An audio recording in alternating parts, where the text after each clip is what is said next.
ओम नमो भगवते वासुदेवाय। छठा अध्याय, प्रहलाद जी का असुर बालकों को उपदेश। प्रहलाद जी ने कहा, मित्रों, इस संसार में मनुष्य जन्म बड़ा दुर्लभ है। इसके द्वारा अविनाशी परमात्मा की प्राप्ति हो सकती है, परंतु पता नहीं कब इसका अंत हो जाए। इसलिए बुद्धिमान पुरुष को बुढ़ापे या जवानी के भरोसे न रहकर बचपन में ही भगवान की भक्ति कराने वाले साधनों का अनुष्ठान कर लेना चाहिए। इस मनुष्य जन्म में श्री भगवान के चरणों की शरण लेना ही जीवन की एकमात्र सफलता है, क्योंकि भगवान समस्त प्राणियों के स्वामी, सुहृद, प्रियतम और आत्मा हैं।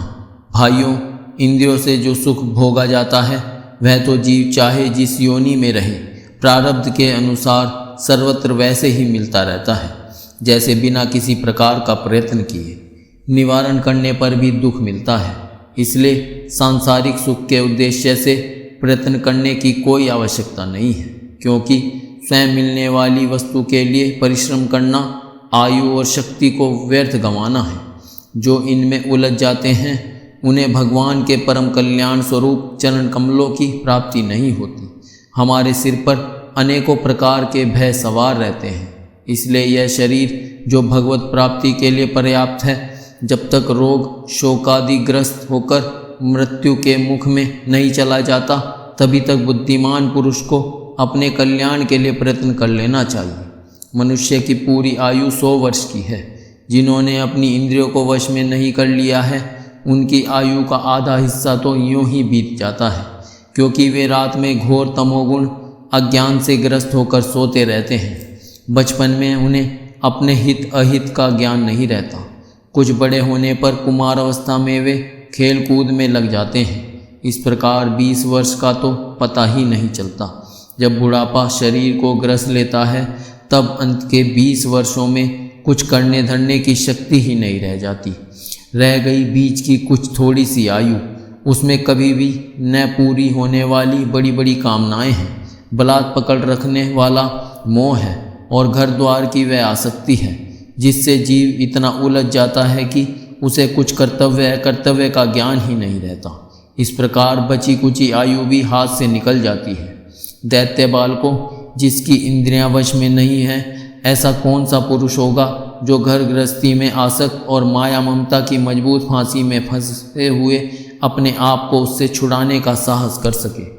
जिसे चोर, सेवक एवं व्यापारी अपने अत्यंत प्यारे प्राणों की भी बाजी लगाकर संग्रह करते हैं, और इसलिए उन्हें जो प्राणों से भी अधिक वांछनीय है, उस धन की तृष्णा को भला कौन त्याग सकता है। जो अपनी प्रियतमा पत्नी के एकांत सहवास, उसकी प्रेम भरी बातों और मीठी मीठी सलाह पर अपने को निछावर कर चुका है, भाई बंधु और मित्रों के स्नेह पाश में बंध चुका है, और नन्हे नन्हे शिशुओं की तोतली बोली पर लुभा चुका है, भला वह उन्हें कैसे छोड़ सकता है। जो अपनी ससुराल गई हुई प्रिय पुत्रों, भाई बहनों और दीन अवस्था को प्राप्त माता पिता, बहुत सी सुंदर सुंदर बहुमूल्य सामग्रियों से सजे हुए घरों, कुल परंपरागत जीविका के साधनों तथा पशुओं और सेवकों के निरंतर स्मरण में रम गया है, वह भला उन्हें कैसे छोड़ सकता है।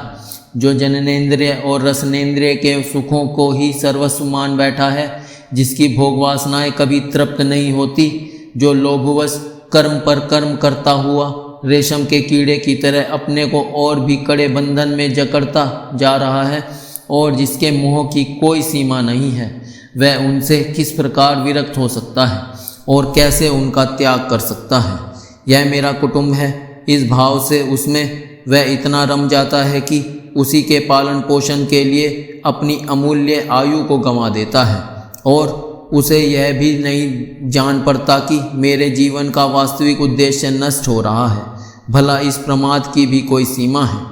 यदि इन कामों में सुख दुख, कुछ सुख मिले तो भी एक बात है, परंतु यहाँ जहाँ जहाँ वह जाता है, वहीं वहीं दैविक और भौतिक ताप उसके हृदय को जलाते ही रहते हैं, फिर भी वैराग्य का उदय नहीं होता। कितनी विडंबना है। कुटुंब की ममता के फेर में पड़कर वह इतना असावधान हो जाता है, उसका मन धन के चिंतन में सदा इतना लवलीन रहता है कि वह दूसरे का धन चुराने के लौकिक पारलौकिक दोषों को जानता हुआ भी कामनाओं को वश में न कर सकने के कारण इंद्रियों के भोग की लालसा से चोरी कर ही बैठता है। भाइयों, जो इस प्रकार अपने कुटुंबियों के पेट पालने में ही लगा रहता है, कभी भगवत भजन नहीं करता, वह विद्वान हो तो भी उसे परमात्मा की प्राप्ति नहीं हो सकती, क्योंकि अपने पराये का भेदभाव रहने के कारण उसे भी अज्ञानियों के समान ही तमः प्रधान गति प्राप्त होती है। जो कामिनियों के मनोरंजन का सामान उनका क्रीड़ा मार्ग बन रहा है और जिसने अपने पैरों में संतान की बेड़ी जकड़ ली है, वह बेचारा गरीब चाहे कोई भी हो, कहीं भी हो, किसी भी प्रकार से अपना उद्धार नहीं कर सकता। इसलिए भाइयों, तुम लोग विशासक दैत्यों का संग दूर से ही छोड़ दो और आदिदेव भगवान नारायण की शरण ग्रहण करो, क्योंकि जिन्होंने संसार की आसक्ति छोड़ दी है, उन महात्माओं के वे ही परम प्रियतम और परम गति हैं। मित्रों, भगवान को प्रसन्न करने के लिए कोई बहुत परिश्रम या प्रयत्न नहीं करना पड़ता, क्योंकि वे समस्त प्राणियों के आत्मा हैं और सर्वत्र सबकी सत्ता के रूप में स्वयं सिद्ध वस्तु हैं। ब्रह्मा से लेकर तिनके तक छोटे बड़े समस्त प्राणियों में, पंचभूतों से बनी हुई वस्तुओं में, पंचभूतों में, सूक्ष्म तन्मात्राओं में, महतत्व में, तीनों गुणों में और गुणों की साम्यावस्था प्रकृति में एक ही अविनाशी परमात्मा विराजमान है। वे ही समस्त सौहर्द, सौंदर्य, माधुर्य और ऐश्वर्यों की खान हैं। वे ही अंतर्यामी दृष्टा के रूप में हैं और वे ही दृश्य जगत के रूप में भी हैं। सर्वथा अनिर्वचनीय तथा विकल्प रहित होने पर भी दृष्टा और दृश्य, व्याप्य और व्यापक के रूप में उनका निर्वचनीय किया जाता है, उनका निर्वचन किया जाता है। वस्तुतः उनमें एक भी विकल्प नहीं है। वे केवल अनुभव स्वरूप, आनंद स्वरूप एकमात्र परमेश्वर ही हैं। गुणमयी सृष्टि करने वाली माया के द्वारा ही उनका ऐश्वर्य छिप रहा है। इसके निवृत्त होते ही उनके दर्शन हो जाते हैं। इसलिए तुम लोग अपने दैत्यपने का, आसुरी संपत्ति का त्याग करके समस्त प्राणियों पर दया करो, प्रेम से उनकी भलाई करो। इसी से भगवान प्रसन्न होते हैं। आदि नारायण अनंत भगवान के प्रसन्न हो जाने पर ऐसी कौन सी वस्तु है जो नहीं मिल जाती। लोक और परलोक के लिए जिन धर्म, अर्थ आदि की आवश्यकता बतलाई जाती है, वे तो गुणों के परिणाम से बिना प्रयास के स्वयं ही मिलने वाले हैं। जब हम श्री भगवान के चरणामृत का सेवन करने और उनके नाम गुणों का कीर्तन करने में लगे हैं, तब हमें मोक्ष की भी क्या आवश्यकता है। यूँ शास्त्रों में धर्म, अर्थ और काम, इन तीनों पुरुषार्थों का भी वर्णन है। आत्मविद्या, कर्मकांड, न्याय, तर्कशास्त्र, दंड नीति और जीविका के विविध साधन, ये सभी वेदों के प्रतिपाद्य विषय हैं। परंतु यदि ये अपने परम हितैषी परम पुरुष भगवान श्री हरि को आत्मसमर्पण करने में सहायक हैं, तभी मैं इन्हें सत्य सार्थक मानता हूँ, अन्यथा ये सब के सब निरर्थक हैं। यह निर्मल ज्ञान जो मैंने तुम लोगों को बतलाया है, बड़ा ही दुर्लभ है।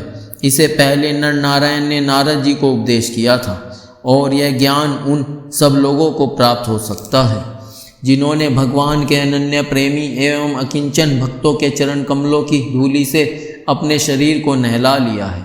यह विज्ञान सहित ज्ञान विशुद्ध भागवत धर्म है। इसे मैंने भगवान का दर्शन कराने वाले देवऋषि नारद जी के मुंह से पहले ही पहला सुना था।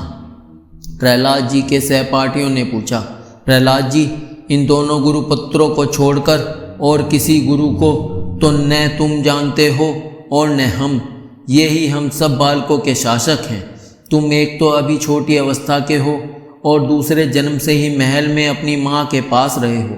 तुम्हारा महात्मा नारद जी से मिलना कुछ असंगत सा जान पड़ता है। प्रियवर, यदि इस विषय में विश्वास दिलाने वाली कोई बात हो, तुम उसे कहकर हमारी शंका मिटा दो।